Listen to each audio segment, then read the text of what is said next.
বর্ধমানের সীতাভোগ মিহিদানার ল্যাংচা তো আমরা সবাই জানি ভীষণই বিখ্যাত। আজ আমি বলছি বর্ধমানের মাখা সন্দেশ একবার খেয়ে দেখবে, আর সেটা যদি নলেন গুড়ের হয়। আমি গ্যারান্টি দিয়ে বলতে পারি একবার খেলে তারা বারবার খেতে চাইবে। আর যারা বর্ধমানে কাজের সূত্রে অথবা অন্য কোনো কারণে যাতায়াত করে তারা তো জানেই যে মাখা সন্দেশটা কতটা সুন্দর খেতে। আর যারা এখনও পর্যন্ত জানে না তাদের জন্য বলবো যে এই মাখা সন্দেশ একবার অবশ্যই যেন খেয়ে দেখতে। আজ আমি বর্ধমানের নলেন গুড়ের মাখা সন্দেশ বানাতে চলেছি।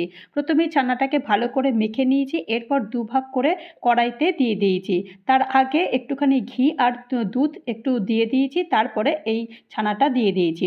ছানাটা দেওয়ার পর একটু নলেন গুড় স্বাদ মতো দিয়েছি, আবারও খানিকটা নেড়ে চেড়ে তারপরে আবারও বাকি ছানাটা আর নলেন গুড় দিয়ে তৈরি করে নিয়েছি এই মাখা সন্দেশ। আর মাখা সন্দেশের রঙটা দেখো তোমরা কতটা সুন্দর হয়েছে। তোমরা কিন্তু পারলে অবশ্যই একবার ট্রাই করবে।